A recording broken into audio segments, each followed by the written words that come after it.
Welcome back to the channel, and today I'm putting the valves back in. Now I already lapped all the valves, got them all nice, they're all nice and got them all lapped in. Didn't show you that, might show you on the other head, not sure yet.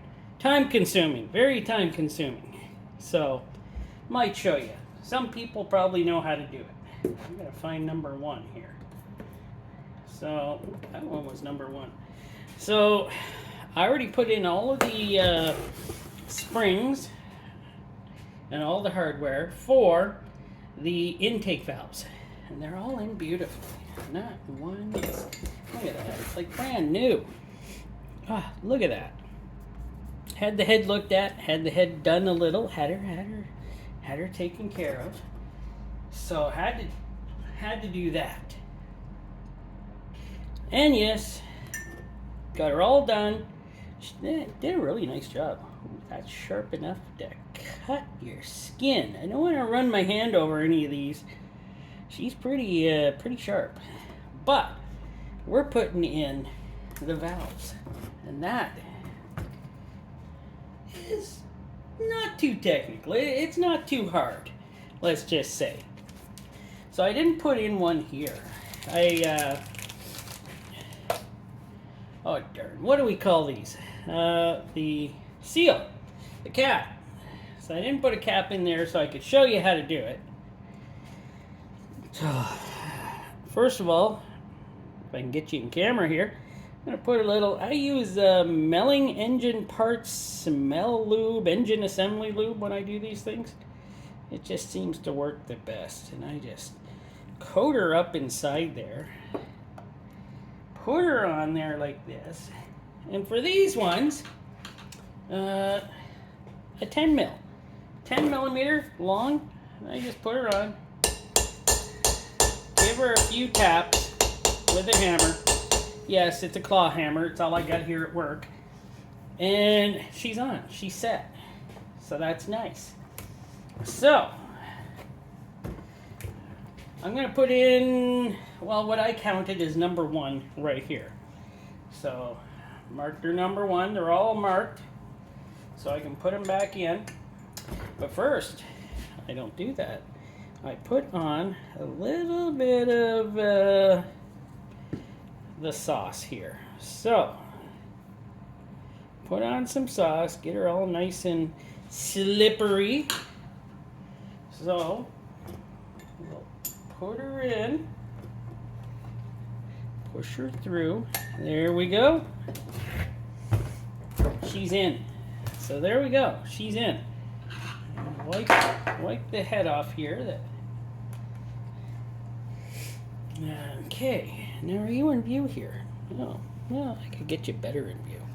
There you go. You got a picture of my arm there. So there we go. Now I need springs. Now these springs, as you can see, tighter wound here, longer wound here. The tighter goes to the bottom. I already put in, before I put on the caps here, the little seats that they sit on. And there we go. Now, what I got to do here is, well, what I got to do here, I'll show you in a sec. So what I got to do here is get my spring. There we go. Put her on like this. Sit her on there like that. I have my rubber block. Put that on here. And I have my spring compressor. This is just a cheap Amazon one I bought. Seems to work good for what I use it for so far. I did purchase a newer one for Subaru, specifically for Subaru, but it is not in yet. And that was also bought at Amazon. But this one seems to work out pretty good. Okay, I got her started there, so I'll just turn her a few times. Got to get her in.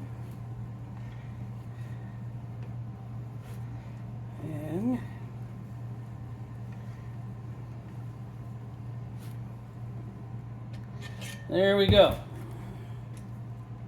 There we go. I got the head protruding out there. So as you can see, right there. So she's out there. And now I'm going to take my keepers. So I got one keeper, two keepers. So I got two keepers here. Now, this is how my dad taught me to do it. Oh, heck.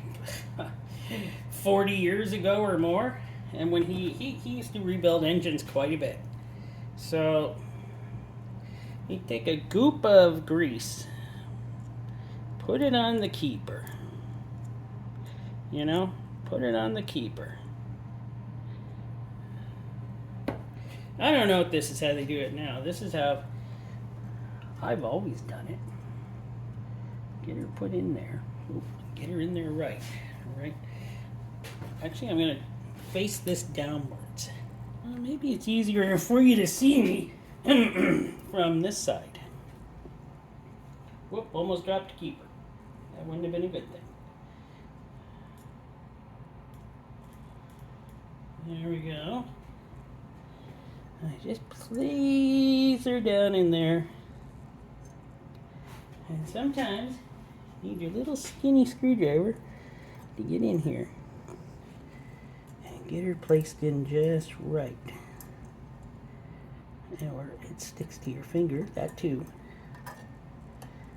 My fingers aren't big, but sometimes they don't do what they're supposed to do. So, and there we go. Now they're in there. Now, there's a good chance though, when you're pulling this off, that they will pop out. So, I always keep a good eye. Go slow.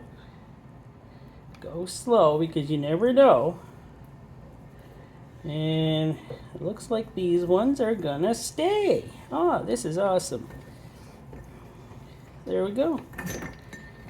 And there she is. And yeah, look at that. It is in. Now, what I do is I take a little brake clean. I wipe her off.